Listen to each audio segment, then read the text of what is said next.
खुर्शीद नदीम साहब इस हकीकत के साथ जीना अब सीख लें। अरसा हुआ मैंने खुर्शीद नदीम साहब का कॉलम नहीं पढ़ा था। पहले तो कभी कभार मोहतरम उस्मान सुहेल साहब उनके इल्मनाक कॉलम से खोशाचीनी करके कुछ नकल करते थे, तो मुझे भी कुछ हज़ उठाने का मौका मिल जाता। लेकिन मुद्दत हुई उन्होंने भी कुछ नकल नहीं किया, पता नहीं उनका रोमांस ख़त्म हो गया है या वजह कुछ और है। बहरहाल बाज़ दोस्तों ने खुर्शीद नदीम साहब का नया कॉलम शेयर किया है फिनिश इट के उन्वान से, जो कल शाया हुआ है। तो अरसे दराज के बाद हज़ उठाने का मौका नसीब हुआ। 4 दफ़ा मैंने ये कॉलम पढ़ा, क्योंकि हर दफ़ा में इस कॉलम को पढ़कर एक बड़ी शख्सियत याद आ गई और मैं यादों में खो गया। पहली दफ़ा इसे पढ़ा तो अब्दुल हफीज़ पीरज़ादा याद आ गए, जो ख़ुद को पाकिस्तान के आइन का मुसन्निफ़ कहते थे, और जब भी किसी आइनी बहरान में मामला सुप्रीम कोर्ट में चला जाता और उन्हें बुलाया जाता, तो वो शुरू इसी बात से करते कि ये आइन जिसके लिखने वालों में मैं हूँ, पाकिस्तान के तमाम मसाइल का हल है। इस आइन ने साबित किया है कि ये बाकी रहने के लिए है। इस आइन पर अमल करें तो हम दुनिया में सर उठाकर जीने के काबिल हो सकेंगे, वगैरह वगैरह।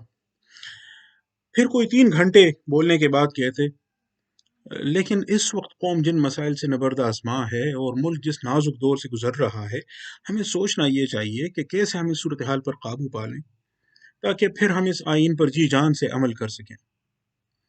यूं उन्होंने मिसाल के तौर पर जनरल मुशर्रफ के रेफरेंडम के मौके पर 2002 में अदालत को कायल किया कि रेफरेंडम के जवाज़ और अदम जवाज़ का फैसला आइन के तहत ही होगा।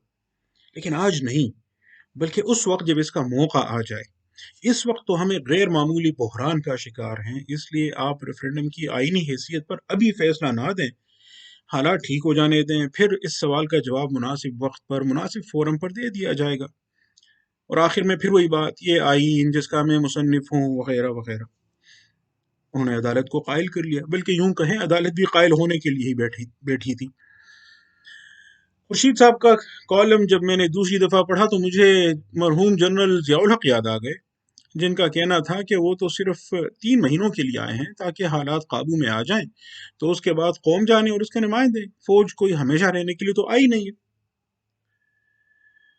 फिर जब ये कॉलम मैंने तीसरी दफ़ा पढ़ा तो मुझे खुर्शीद नदीम साहब के उस्ताद गिरामी जनाब जावेद अहमद गामिदी याद आ गए, जिन्होंने 1993 में पाकिस्तान इस्लामिक फ्रंट ज़ालिमों काजी आ रहा है से उम्मीदें बांध कर अपने देरीना साथी डॉक्टर फारूक खान शहीद को भी इंतखाबात में पाकिस्तान इस्लामिक फ्रंट की जानिब से शरीक किया, और उसी ज़माने में उसके आस पास उन्होंने मंशूर इनकलाब लिखा। फिर अपने फाजिल शागिर्द मोइज़ अमजद साहब से उसकी शरह भी लिखवाई, इशराक में शाये भी करवाई। फिर 1996 में पाकिस्तान तहरीक इंसाफ के क़याम के साथ डॉक्टर फारूक खान शहीद को उन्होंने इमरान खान के साथ कर दिया। लेकिन जब ये बेल मुंडे ना चढ़ सकी तो फिर डॉक्टर फारूक खान साहब ने गामिदी साहब को कौम परस हलकों में मुतारिफ करवाना शुरू किया। पेशावर में हाजी गुलाम अहमद बिलोर वगैरह से मुलाकातें करवाईं।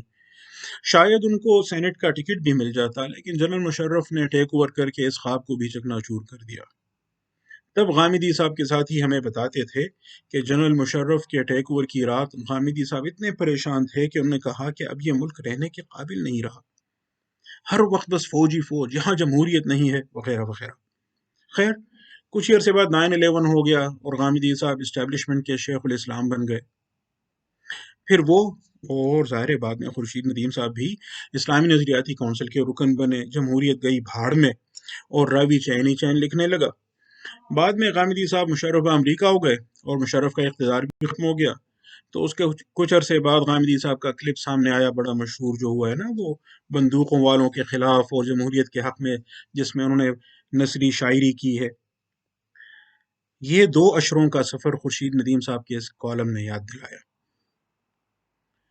चौथी दफ़ा जब ये कॉलम मैंने पढ़ा तो मुझे इस्लामिक यूनिवर्सिटी के प्रोफेसर डॉक्टर ज़फ़र इकबाल साहब याद आ गए, जो यूं तो इब्लाग़ आमा यानी मास मीडिया के प्रोफेसर हैं और यूनिवर्सिटी में असातिज़ा की तंजीम के सरबराह भी रहे, और इस हैसियत में उन्होंने यूनिवर्सिटी के वीडियो फेम नायब सदर की वीडियोज़ का फोरेंसिक करवा कर सदर पाकिस्तान, वज़ीर आज़म, चेयरमैन HEC वगैरह को खतूत भी लिखे اور اپنی تقریروں میں بتاتے پھرتے تھے کہ اس یونیورسٹی میں گھٹن کی وجہ یہ ہے کہ اس کی تشکیل جنرل ضیاء الحق کے دور میں ہوئی ہے اور یہاں اظہار رائے کی آزادی نہیں ہے، اور بھی بہت کچھ۔ لیکن اس کے بعد انہیں فیکلٹی کا ڈین بنا دیا گیا، اور پھر وہ نہ صرف خود خاموش ہو گئے بلکہ یونیورسٹی کی بنائی گئی سوشل میڈیا کمیٹی کے سربراہ بن کر طلباء کو خاموش کرانے اور تنقید کا گلا گھونٹنے میں بھرپور کردار بھی ادا کرنے لگے۔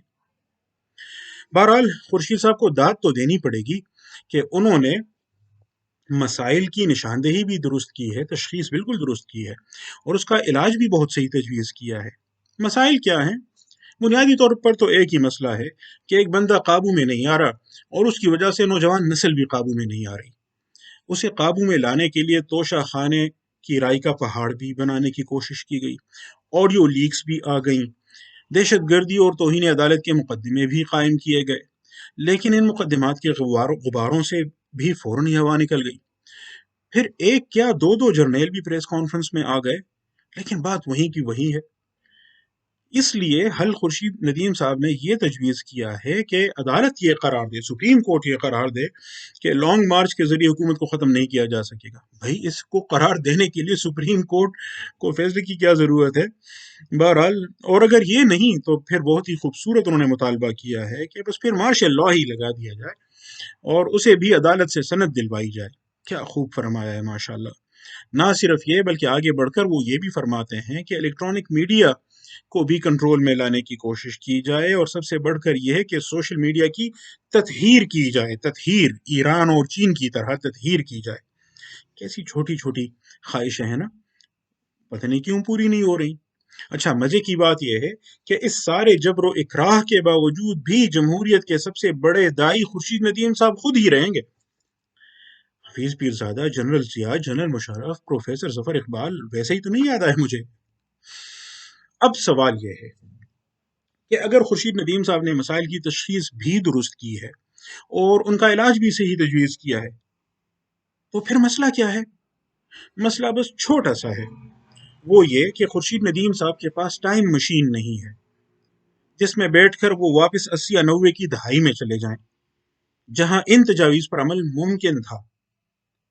پلوں کے نیچے بہت سا پانی بہہ چکا ہے، بلکہ بہت سا پانی پلوں کو ساتھ بہا کے بھی لے گیا ہے۔ وقت کا پہیہ واپس گھمایا نہیں جا سکتا، اور اسٹیبلشمنٹ کی طرح خورشید ندیم صاحب کی سمجھ میں بھی یہ بات نہیں آ رہی کہ اب ایسا نہیں ہو سکتا تو کیوں نہیں ہو سکتا۔ انہوں نے کالم کا عنوان رکھا تھا فنش اٹ، اور کہا کہ یہ بھٹو صاحب کا جملہ تھا جب ان سے پھانسی کے وقت بے چینی مزید برداشت نہیں ہو پا رہی تھی۔